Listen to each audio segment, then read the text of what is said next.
Come home from the University of Southern Mississippi in Hattiesburg, spring break, and a guy by the name of Buzz Sawyer and his brother Brett Sawyer, that were Bruce and Brett William, as I knew them, and they were from Florida where I lived. They had moved down from Ohio, and Buzz had got into wrestling, Bruce had got into wrestling, and he had come from Charlotte territory back to Florida and was working for the Florida territory down there for Eddie Graham. And I knew his brother Brett, and we used to hang out in junior high school and in high school, and then, you know, when I went to college I came back on spring break, and he had come back from Carolinas, and he had asked me to ride to a show with him. Brett was doing something, so I went with Buzz to a show in Orlando, and a guy by the name of Charlie Cook, black guy, was wrestling for the territory back then. He had gotten a car wreck, and I was in the back with Buzz, sitting in where all the wives and, you know, the family sit there in the Coliseum, and he had come out and asked me if I wanted to take his spot because he wanted to be there. I got a car wreck, and I told him, I said, "You got to be crazy." I said, "You know, I know a little amateur, but I don't know nothing about, you know, wrestling." And he said, "Oh, come on, man." He said, "The guy will tell you what to do in the ring, and you know, you just, you know, listen to him, everything will be fine." I'm like, "No, man." I thought, well, how am I going to get out of this without, you know, acting like I'm a sis? I said, "Well, I don't have none of those tights and those boots things to wear." I said, "So I can't do it." So he went back and came back, and he said, "Well, Jack Briscoe's got a pair of wrestling tights." And anyone went, you know, I'm from Florida. Jack Briscoe, the champion, world champion, I'll wear his tights, you know. I'm thinking, well, hey, maybe, you know, hey, I could at least tell my buddies I'll wear his tights, you know, it won't be that bad. And he said he had a pair of boots. Well, I wear size 10 and a half. He had like 11 and a half, 12s.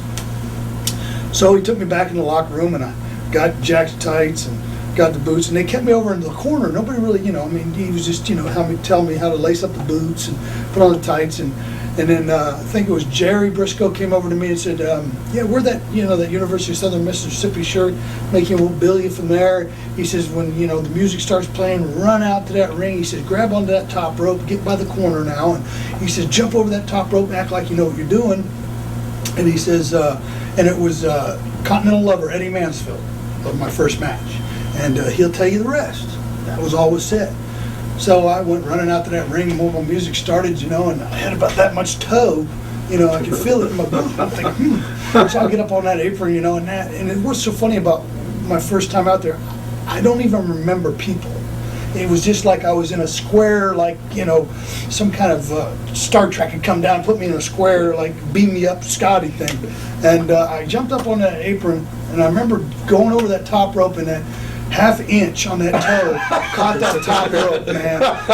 And, you know, the first time in the ring, you know, you're like, oh no, and I'm doing the pedal, you know, trying to catch myself, and barely got my foot underneath me, you know. And I do remember hearing a little chuckle, but not much, you know. It was so just in a box type thing. It was weird.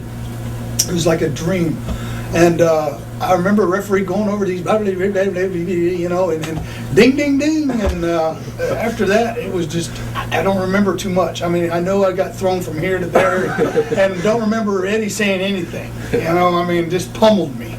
You know, and then I come back and, "Oh yeah, man, you did great. I'm thinking, oh, what did I do? I got slam suplex, you know, beat up, you know, and I think I bruised my thigh, and you know, I'm thinking, man, there is no way this stuff is fake. I mean, this guy didn't say nothing to me, you know. Yeah. So after the match, we got in Buzz's car, and we stopped at the local stop at, you know, where everybody stops for the drinks at the store.